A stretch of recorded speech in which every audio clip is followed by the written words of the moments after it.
Je sers ta parole dans mon cœur pour ne pas pécher contre toi,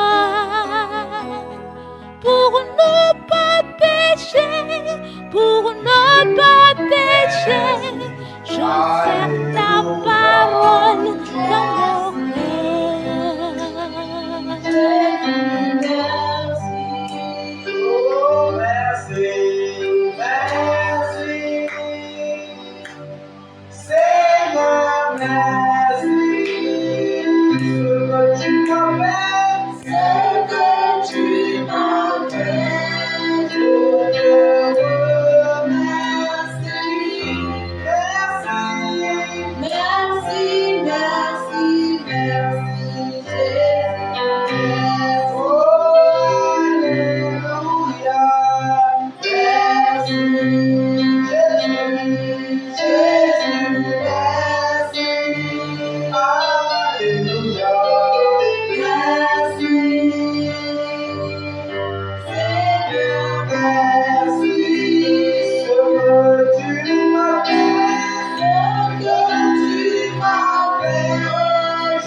J'en ai rencontré certains qui font du bien. Oh, cela ne dure pas longtemps, car le cœur de l'homme varie selon le moment. Oh, c'est vrai, j'ai connu un homme qui ne change pas, c'est Jésus de Nazareth. Oh, c'est vrai, j'ai connu un homme qui ne change pas, c'est Jésus de Nazareth. Chantons, le roi des rois ne change pas, c'est vrai, il est le même. Oh, il n'a pas changé.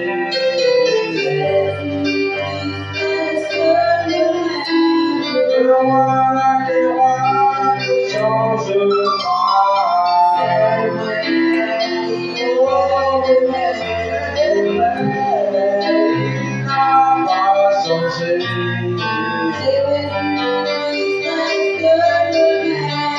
Le roi des rois ne change pas, c'est vrai. Il n'a pas changé.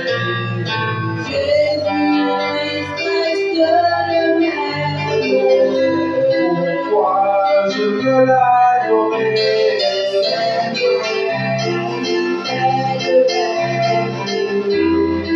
Il ne change pas.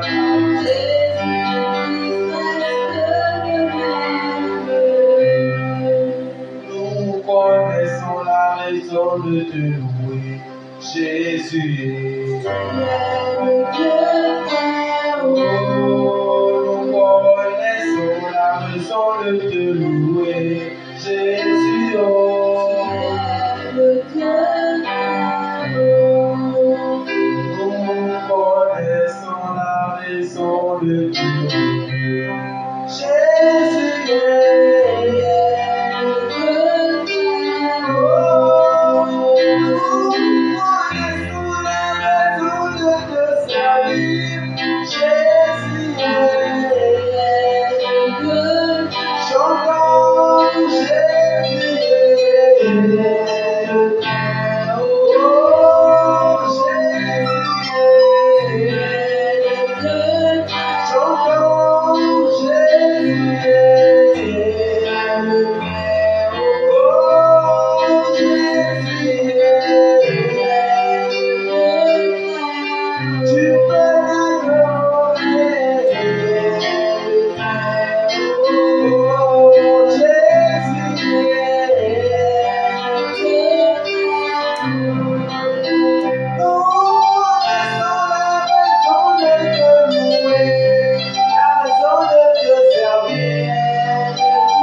enseigne-moi ta parole, oh Seigneur, enseigne-moi ta parole, Jésus, enseigne-moi ta parole,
à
Merci à Dieu pour la grâce qu'il nous a donnée de l'adorer ce soir. Le nom va bénir l'éternel. Seigneur Jésus, nous te disons merci pour la grâce que tu nous as donnée de t'adorer ce soir. Merci pour le privilège que tu nous as donné de te louer ce soir. Merci Seigneur pour cette grâce. Merci pour ce privilège. Merci pour ce don gratuit que tu nous as donné. Seigneur Jésus, merci. Sois permis que je t'adore. Sois permis que je t'adore. Merci Seigneur. Sois élevé, sois magnifié. Sois exalté. C'est au nom de Jésus que nous avons prié.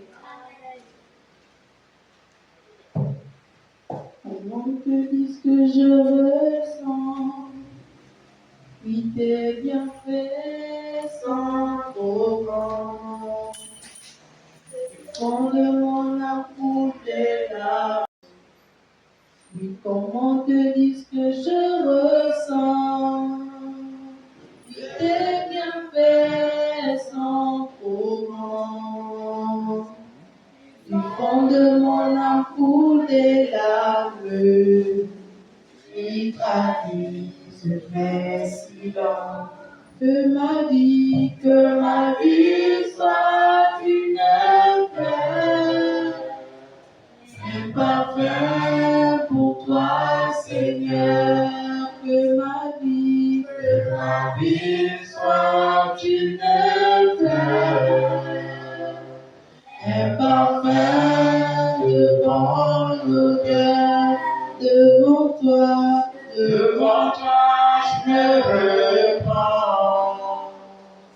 Fais de moi ce que tu voudras. Devant toi, je me reprends. fais de moi ce que tu voudras. Amen. Amen. Amen. Amen. Amen. Amen. Au nom de Jésus, nous avons prié. Chacun va dire, Seigneur, c'est le moment de t'écouter. Encore, je suis devant toi. Fais de moi un gagnant d'âme. Priez au nom de Jésus-Christ.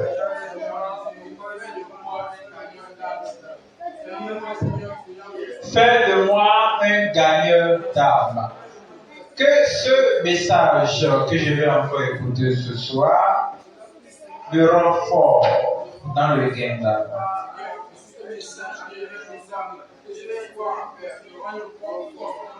Au nom de Jésus, nous avons prié. Que le Seigneur vous transforme en gagnant d'âme. Que ton gagnant d'âme ne soit pas seulement dans la prière, qu'il soit aussi dans la pratique.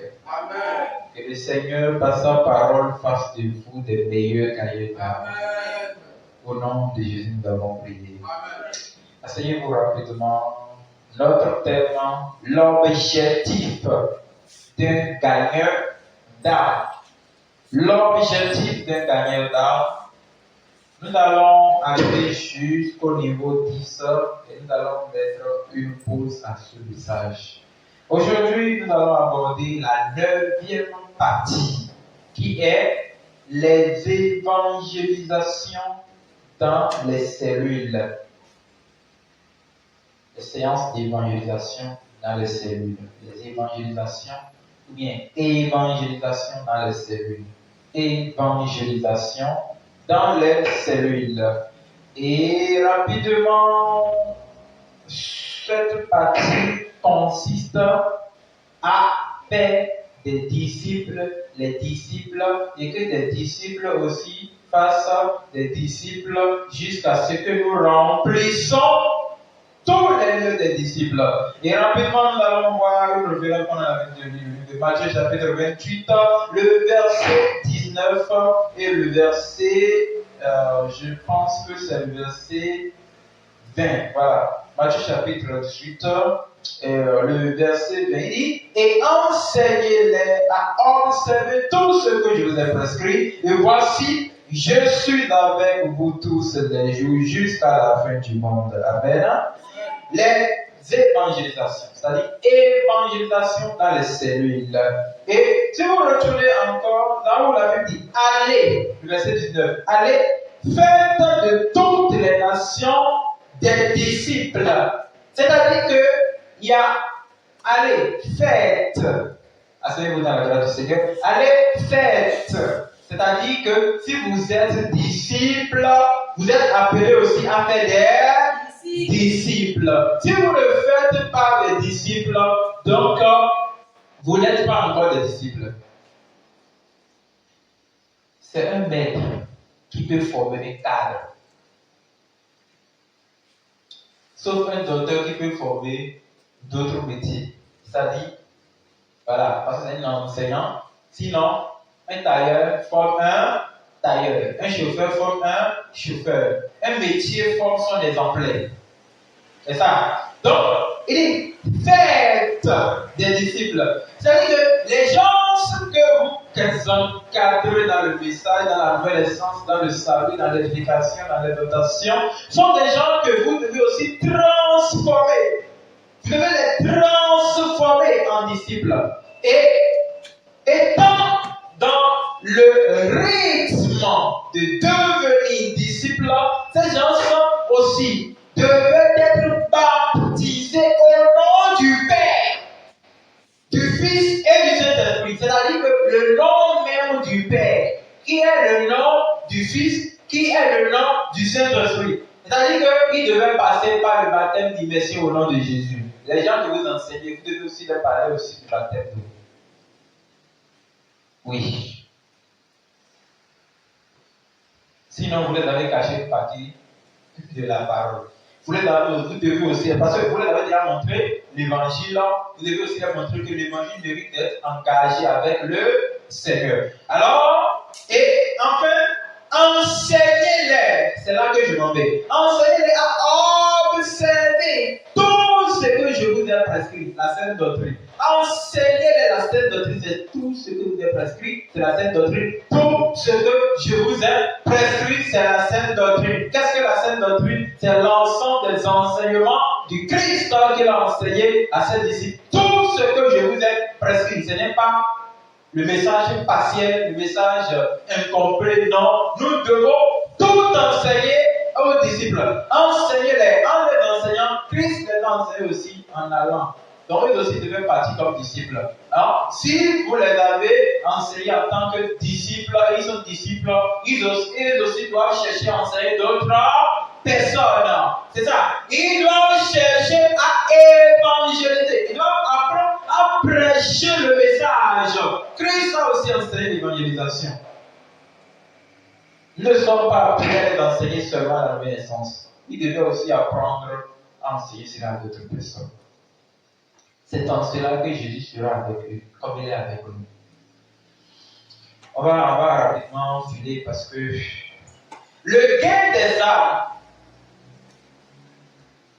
dans le système du discipulat, en fait, le gain des âmes avec le message des disciples est une loi de reproduction.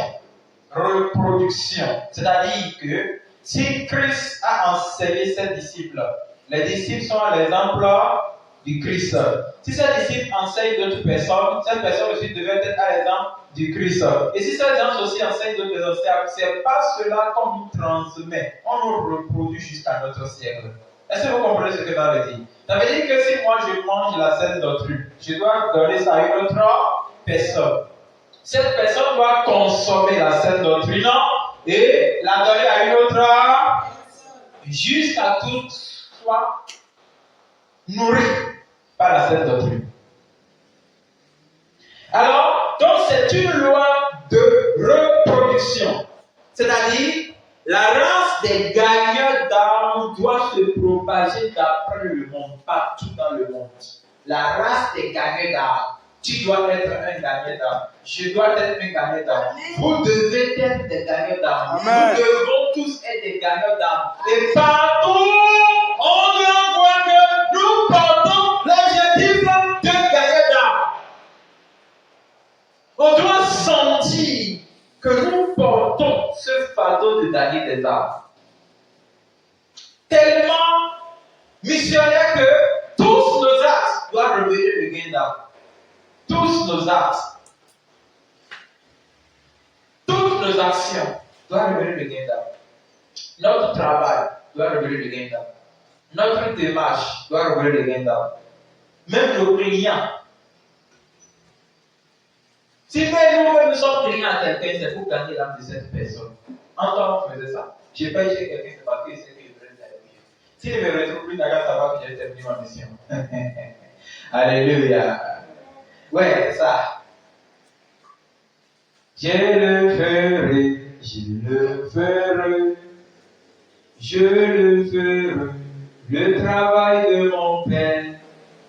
J'évangéliserai le monde pour le Seigneur. Je le ferai, je le ferai. Alléluia. L'objectif devait être, je veux dire, une connexion qui nous a unis. Parce que nous sommes des disciples. Donc, étant disciples, on doit sentir cela. Et ça doit être aussi notre point sensible à toujours enseigner aux gens que nous gardons. Ils doivent sentir que non, le message n'est pas à garder sur soi. Quand tu prends le message et il te transforme, tu dois chercher à passer par ce message pour transformer une autre personne. C'est ça la loi de reproche. Donc, la race des gardeurs d'âme doit se propager partout dans le monde. On doit sentir les disciples partout dans le monde. On ne doit plus voir 2 missionnaires entrer dans un grand pays. On ne doit plus voir un seul missionnaire entrer dans un grand pays. On ne doit plus voir 3 missionnaires, 5 missionnaires. On doit voir 30 missionnaires, 50 missionnaires, 120 missionnaires, 200 missionnaires entrer dans un pays, l'envahir, transformer les âmes. Alléluia. Amen. Si les disciples sont vraiment issus de la croix, c'est-à-dire, si les disciples viennent, émanent de la croix, c'est-à-dire que s'ils sont nés de la croix, alors c'est aussi normal d'observer cette vie de la croix dans ceux qui sont en train d'enseigner. Si vous portez la croix et la vie de la croix en vous, vous devez observer. Est-ce que ces gens que j'enseigne aussi portent cette vie? Parce que la vie de la croix est seul objectif, transformer une personne en la croix. C'est pourquoi je te dis, si quelqu'un veut me suivre, moi qui suis la croix, si quelqu'un... Ah, ils ne sont pas là. Si quelqu'un veut me suivre, il doit faire quoi? Qui se charge. Je vois que vous n'avez pas un peu compris. En fait, ce qui est là, c'est que Christ est le chemin à la croix. C'est ça, non? Donc, si quelqu'un veut suivre Christ, la personne doit aussi porter. Voilà.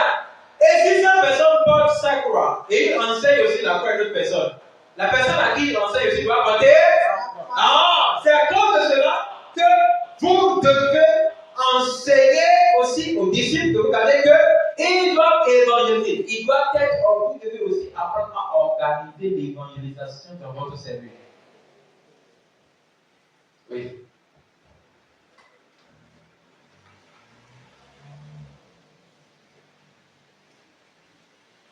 Vous devez vérifier aussi dans cette discipline s'ils portent aussi la loi de reproduction. S'ils ont le zèle d'évangéliser, de changer une autre personne, d'allumer la torche de la parole à cette personne pour que cette personne voit loin dans les ténèbres du monde, qui est le péché, qui a envahi le monde entier.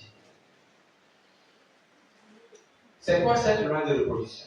Vérifiez rapidement. Genèse, chapitre 1, verset 27 et verset 28. Il est écrit: Dieu créa l'homme en son image. Vous entendez? Hey, est-ce que vous entendez? Amen. Dieu créa l'homme à son image. En son. Attendez, c'est à son image. À son image. À son image. Jean, c'est-à-dire que l'homme a été créé étant Dieu. C'est ça que la Bible dit par là. C'est-à-dire que quoi? Ça veut dire que comme Christ créa les disciples à son... les disciples portent maintenant la loi de la reproduction. Alors, les disciples ont commencé par créer 120 personnes à leur image et ensemble, Pierre a créé 3000 personnes à son image. C'est pas le message parmi que je ne peux pas garder ça souvent. Je dois crier. Hey! Ça commence. Ça commence. On va voir ce qui va se passer maintenant. Je vais passer quand même rapidement. Si vous ne gagnez pas des âmes comme Jésus a gagné, vous n'êtes pas ses disciples. C'est clair? Alléluia. Bon, je reviens ici maintenant. Si vous dites que vous êtes disciples du Christ, vous devez sentir que vous transformez les gens et qu'ils comprennent le message de la croix tel que vous l'aviez reçu. Ok. Et que ces gens-là aussi sont capables de transformer une autre personne telle qu'on les a transformés. C'est ça la loi de l'évolution. Dieu créa. Oh non, vous êtes tous quoi.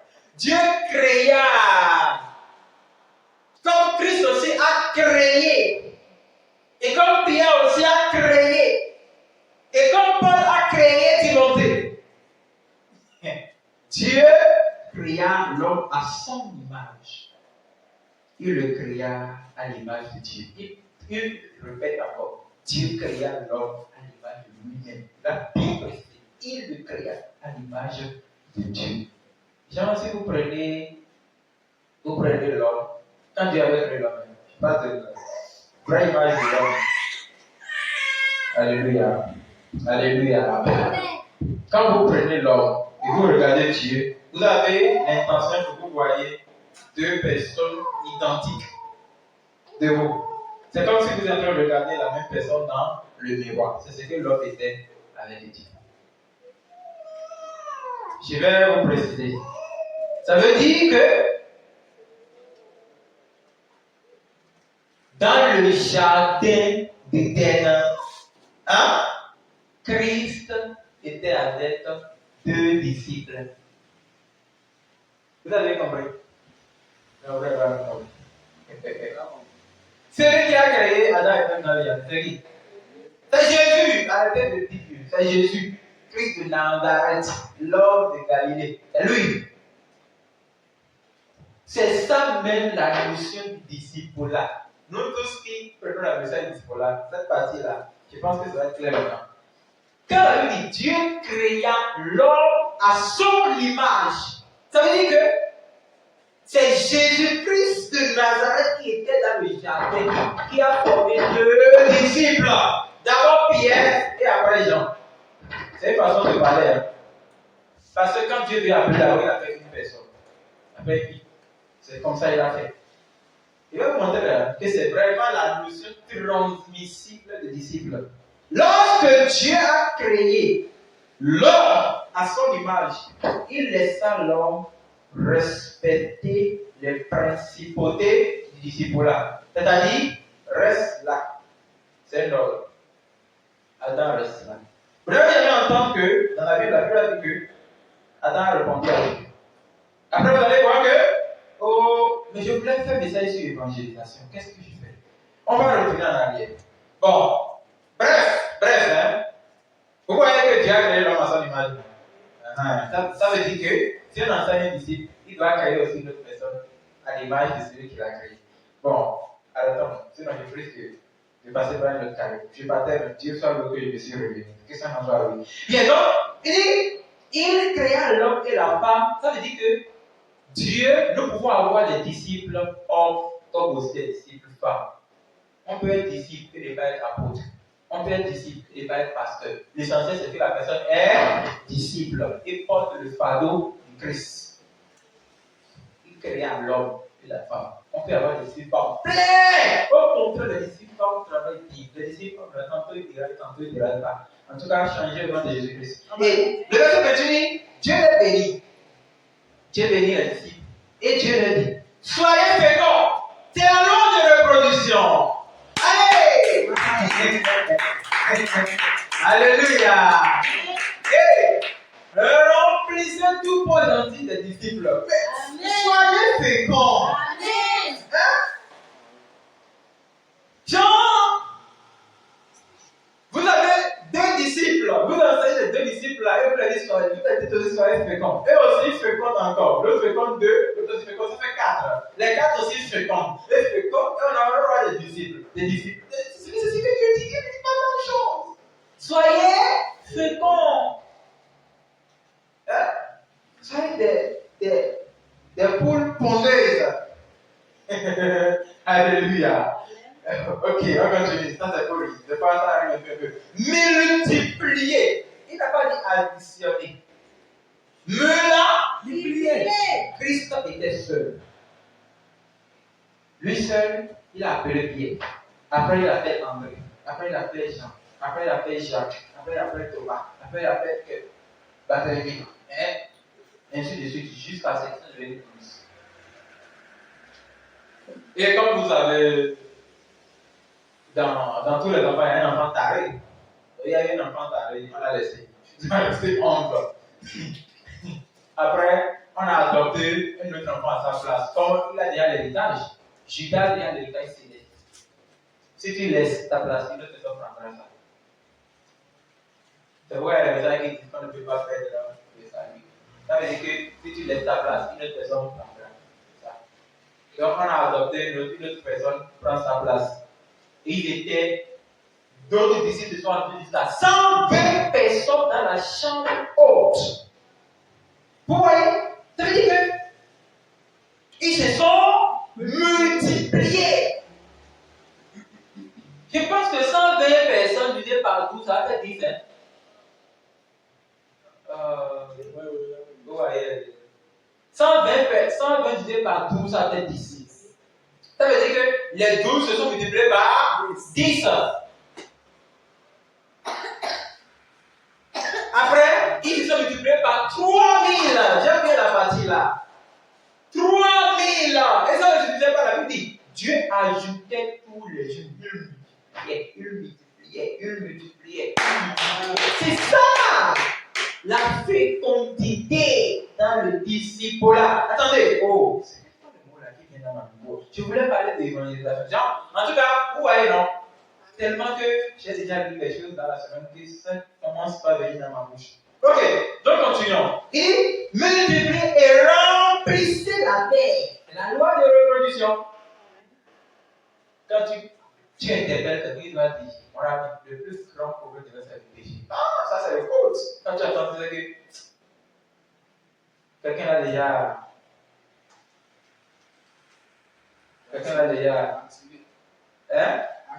vacciné, contaminé. On l'a déjà mis au monde quoi. Donc c'est déjà un enfant d'autrui. Laisse-le. Toi-même va faire ton enfant. Tu touches quelqu'un qui te dit, mon ami, tu dois naître de nouveau. Tu sais, il y a 2 types de naissance. Il a déjà né. C'est la fécondité de nous-mêmes, les enfants de bon. Écoutez.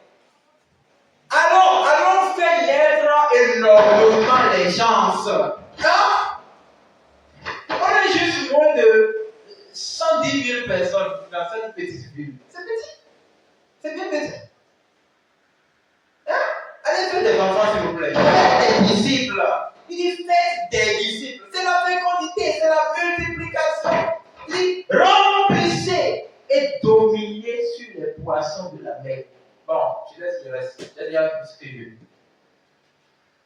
La loi de fécondité. Alléluia. Alléluia. Vous allez voir cette loi. Le diable aussi possède ça. Le diable possède ça. Vous lisez le Genèse, il dit les enfants de Dieu aussi, les indéchus, commencent aussi par se multiplier. Et vous allez voir, c'est aussi dans les faux disciples.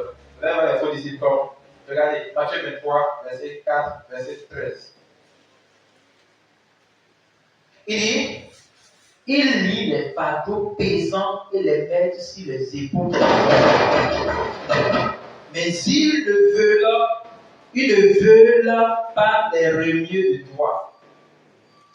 C'est les pharisiens et les sadduciens qui s'assiedent à la place de Moïse, qui cherchent la gloire qui ne leur revient pas. Après, ils mettent le fardeau. Comme eux aussi ils ont déjà des fardeaux du péché il met aussi le même fardeau. C'est ce qui fait que tu dors. Si j'ai la parole sainte, je vous donne ça. J'ai la révélation, je le donne. Tu parles à Dieu, Dieu te écoute. Parce que moi, quand je parle à Dieu, il m'écoute. Donc, ils mettent aussi le fardeau. Parce que eux aussi, ils ont le fardeau. Lisez le verset 13. La Bible dit, hein, malheur à vous, scribes et pharisiens hypocrites. Ils sont des scribes et des pharisiens hypocrites. C'est des gens, des serviteurs de Dieu, des faux disciples qui sont hypocrites. Jean, il lit une chose dans la Bible, mais il n'arrive pas à prêcher. Il prêche ça. Mais c'est un Dieu qui n'arrive pas à observer de lui-même prêcher. Il s'appelle scribe, pharisien, hypocrite. C'est ça, la Bible dit, parce que vous dévorez la maison de deux frères. Je suis perdu, c'est ça? Non, le verset 13 plutôt. Parce que vous fermez aux hommes le royaume des cieux. Vous n'y entrez pas vous-même et vous ne laissez pas entrer ceux qui veulent entrer. Hein? Ça, c'est les mauvais disciples. Ils ne vont pas aller au ciel. S'ils entrent aussi quelqu'un, la personne n'entrera pas au ciel. Ne regardez pas, hein? Il y a des gens qui disent moi je suis seulement avec eux, je ne suis pas ce qu'ils disent.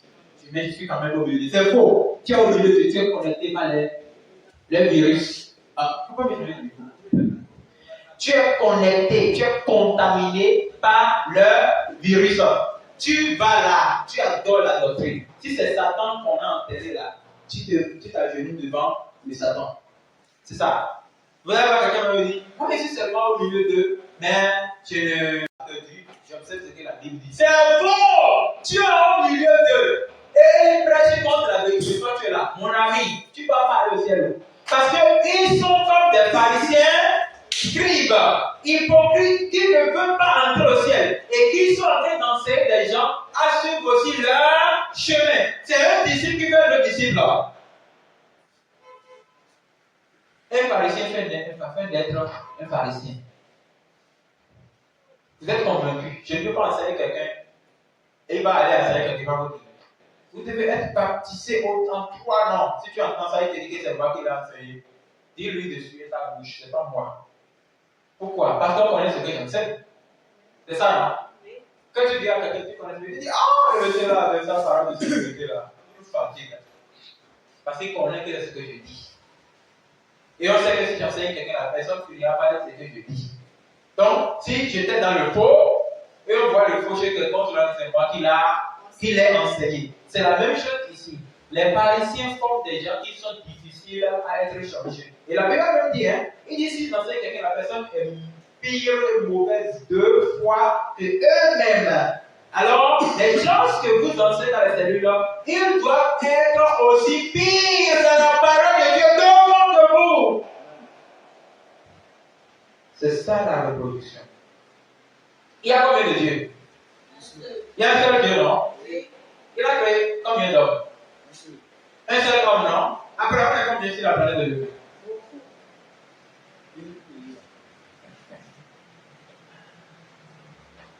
Nous sommes des milliards sur la terre. Alors, si Christ vous a engendré, vous devez avoir beaucoup de disciples. Et vos disciples, vous devez les enseigner à faire des disciples. Dans cette partie, ne concerne pas seulement ceux que nous enseignons, ça concerne d'abord premièrement eux deuxièmement. Alléluia. Amen. Alléluia. Amen. Alors, qu'est-ce que Jésus a dit? Dans Jean chapitre 15, le verset 8, qu'on a de ici toujours, la Bible dit, si vous portez beaucoup de fruits, si vous fécondez beaucoup, si vous remplissez beaucoup, si vous multipliez beaucoup, alors, c'est ainsi que mon Père sera glorifié. C'est comme ça que mon trône sera glorifié. Ça veut dire que vous êtes en train d'augmenter la population céleste. Amen. Mon Père sera, ça veut dire le ciel sera glorifié. On va dire, ça, ce sont les enfants du royaume céleste. Voilà, c'est ainsi que mon Père céleste sera glorifié. Si vous portez, il n'a pas si porter de fruits, hein. Si vous portez beaucoup de fruits, et que vous serez mes disciples. Et c'est là qu'on va reconnaître que vous êtes vraiment mes disciples. Vous êtes des disciples, vous faites des disciples. Vos disciples font des disciples et la liste de multiplie. Et vous serez les disciples archi-disciples. Vous ne pouvez pas être archi-bishop. Vous serez archi-disciples. Là, les disciples. Oh là là. Hein? On regarde là, les disciples. Père spirituel, n'allez pas dans ce domaine. Hein? Je suis en train de vouloir adopter Satan. Genre, parce que s'il y a archi-bishop, il doit aussi avoir archi-disciple. Satan, c'est tout va bien. Et vous serez des disciples, vous formez des disciples. Et la preuve que quelqu'un est vraiment disciple, c'est quand il donne beaucoup de vie. Pas forcément de vie. Quand est-ce qu'il va dire qu'il apporte beaucoup de vie? Quand ça abonde. Quand ça abonde. Quand ça abonde. Ça devient si nombreux. C'est là que peut dire que, oh, cet arbre est fructueux. Est fructueux. Il donne un fruit, 2 fruits, 5 fruits, 10 fruits. Let's go. Ça, il va te couper d'ici. Hein? Toi, un joli manguier comme ça, tu ne portes pas de fruits, tu portes seulement 10 mangues. Mais le jour où je vois ça porte jusqu'à 300 mangues, 800 mangues, je dis, ouais, là, il a porté beaucoup de fruits. C'est ce que Jésus nous demande. Nous sommes un arbre planté dans la discipline de la foi. Nous devons faire naître beaucoup de disciples qui ont contemplé la foi. Alléluia. Ok. Et pour terminer cette partie, nous devons vérifier les disciples que vous enseignez. Vous devez vérifier dans leur vie.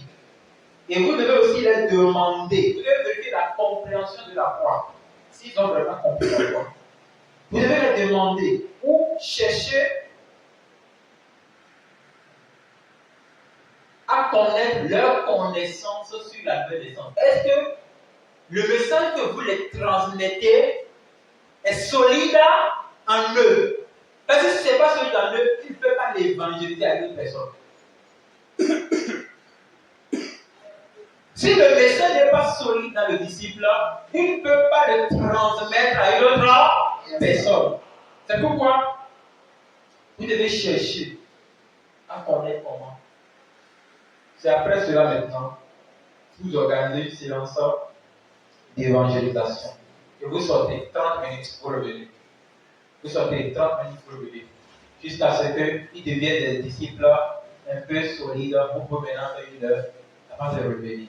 Enfin, ils vont sentir le zèle du gagner des âmes. Ils vont aussi connaître la valeur de ce que Dieu les a fait. Alléluia.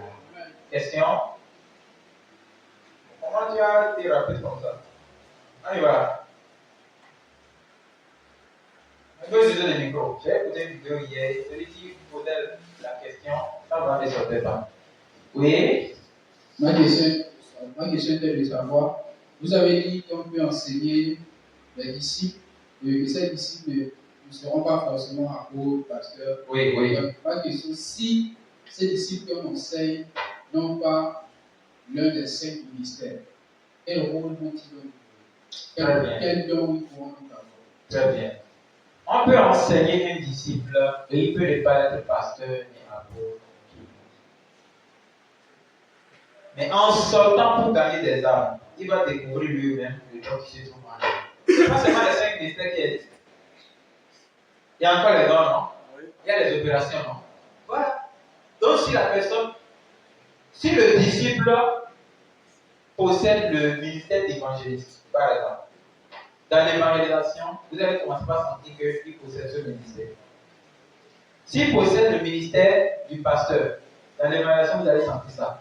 S'il possède le ministère, le don de guérison, dans l'évangélisation, ça va sortir.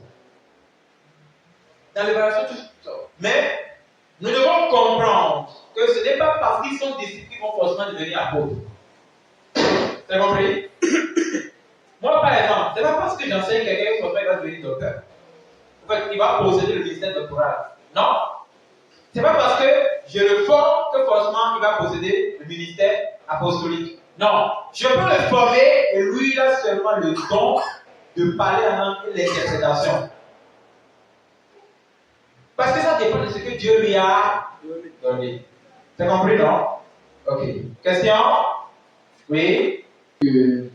Si le message de la croix n'est pas encore clair dans la pensée Toi, tu étais Dieu. Pour ceux qu'on enseigne, Oui. dans les disciples, on les enseigne, la pensée, le message de la foi n'est pas encore clair chez eux, de la sorte qu'ils ont des difficultés à pouvoir transmettre ça à d'autres personnes. Oui. Maintenant, ma question est de savoir si le message de la foi n'est pas encore clair chez eux. Est-ce que c'est celui qui enseigne qui n'a pas bien foncé, l'erreur qui est de lui ou ça vient du disciple qui n'a pas été appelé, ou il n'était pas encore prêt? Si le message de la foi n'est pas encore clair à quelqu'un, ça veut dire que le maître a encore du travail à faire. Refaire pour que cette personne comprenne. Prier à cette personne. Lui donner des dévotions matinales. Ou bien la dévotion, temps de méditation, de référence, médite ceci. Faites comme c'est. L'orienter. Voilà. La suite de cette partie-là, on va dans la partie 10. Ok? C'est fini la question? Posez des questions. Ma question était de savoir, parce que moi dans ma cellule, je suis avec les enfants. Il faut bien parler. Dans ma cellule, je suis avec les enfants. Oui. Les enfants, ils n'ont pas le courage. Donc, ils sont pas timides. Ils sont pas beaucoup timides. Je voudrais savoir comment faire pour qu'ils puissent. Les enfants qui sont timides sont des hypocrites. Nous sommes au 21e siècle. Les enfants sont habiles que tu ne peux le penser. Ils ont bien le courage que toi et bien l'audace encore. Ils ne sont pas timides. Il faut les arracher ça. On continue. Maintenant, je vais fermer la bouche. Ils sont bien courageux et bien habiles. Quelle timidité! Vous priez seulement, les amis sortant pour évangéliser. Ils vont partir. Ils vont bien partir. Dans le royaume des ténèbres, le diable utilise les enfants, même les petits enfants de 2 mois, 1 mois. Ils sont encore dans les ventres, le diable les utilise. Ce n'est pas ceux qui connaissent pas. Pourquoi moi je ne prends pas d'enfants? Parce qu'ils connaissent un enfant. Je le connais. Alléluia. Alléluia. Question? C'est bon? Oui. Vous avez dit qu'il faut qu'on vérifie. Dans l'enseignement, nous avions entendu. Dans l'enseignement, nous avons entendu que nous devons vérifier, chercher à connaître au niveau de compréhension des disciples dans la foi. Oui. Maintenant, si nous vérifions et nous voyons que ils sont à aucun niveau, comment faire? Il y a un blogueur qui dit tout est à refaire. Tout est à refaire. Avec ce qu'il venait de répondre au frère Junior, il faut essayer de commencer et donner des exercices. Quand un élève ne comprend pas une leçon, qu'est-ce qu'il veut comprendre? L'exercice. Après, il faut méditer le livre de Romains, tout le chapitre 3. Je vais t'expliquer ça. Et toi-même, le maître, avant d'aller affronter cet élève, essaie de prendre la même temps de méditer bien. Et soit enrichis ton vocabulaire biblique, enrichis ton niveau de grammaire spirituelle. Ne pas aller dire là-bas, tu sais, mon frère, tu vois, comme la Bible parle du péché comme ça veut dire que le péché est si fort que, hey, toi qui veux parler sur la nouvelle naissance de la croix, tu dis que le péché est si fort que quoi? Qu'on ne peut pas le vaincre. Qui t'a maudit? Non. Donc, entraîner la personne dans l'exercice de la parole. Je le faisais. Je n'ai pas le temps de faire avec vous parce que vous aussi, des fois, je vous regarde un peu. Je vous observe quand même. Donc, c'est à cause de ça. L'exercice de la parole. Lis cette référence. On y va. Je pose des questions, tu me réponds. Je pose des questions, tu me réponds. Jusqu'à ce que tu vas te dire, non, c'était ça. Ok, maintenant, arrivé à la maison, médite ceci encore. On va prier ensemble. Seigneur, ouvre-lui l'esprit de comprendre. Vous savez que ça fait cette prière-là. La Bible dit, il ouvrit l'esprit de vie. Bien, donc là, c'est un peu ça. Question? S'il n'y a pas de questions, nous allons prier. Tu vas dire Seigneur, vous allez dire Seigneur, je veux être fécond. Je veux multiplier. Je veux remplir.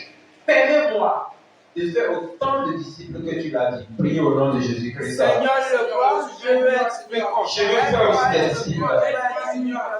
La Bible dit, soyez féconds. Soyez féconds. Multipliez. Remplissez. Oh. Dis Seigneur, Fais de moi ce disciple qui fait des disciples, qui fait 15 disciples, qui fait 30 disciples, qui fait 200 disciples. Nous voulons avoir des services qui envahissent toute une maison, toute une maison, toute une maison. C'est ça même que nous voulons. Nous voulons avoir des services où même quand le maître veut parler, il va dire, mais je n'arrive pas à bien crier, qui va m'aider. Nous voulons avoir des services. La ville, tout ce pays nous appartient, c'est notre pays. On doit transformer.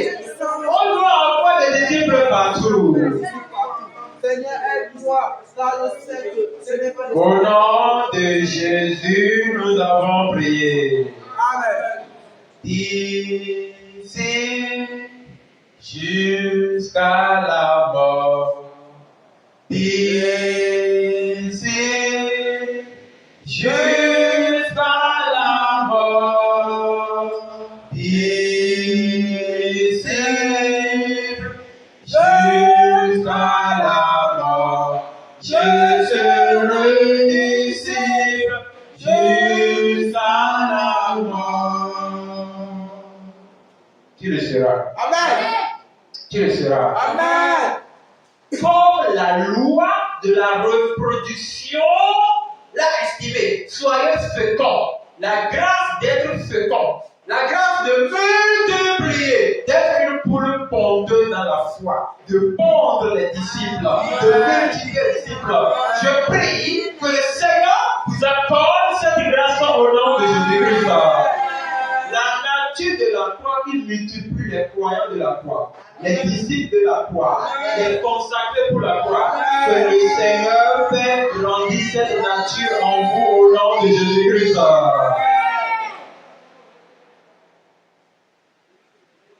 Comme il a dit, c'est par ces fruits que vous serez vraiment mes disciples. Amen. Nous te reconnaîtrons par ces fruits. Amen. Nous allons témoigner. Amen. Les cellules de 15 personnes. Amen. Les cellules de 30 personnes. Amen. Les cellules de 50 personnes. Amen. Les cellules qui décident même aller rassembler dans une école. Amen. Les cellules où le maître ne sera pas capable d'atteindre le nombre. Je prie que cette porte s'ouvre au nom de Jésus-Christ. Amen. Merci Seigneur pour ce que tu as fait. Au nom de Jésus, nous avons prié. Ta parole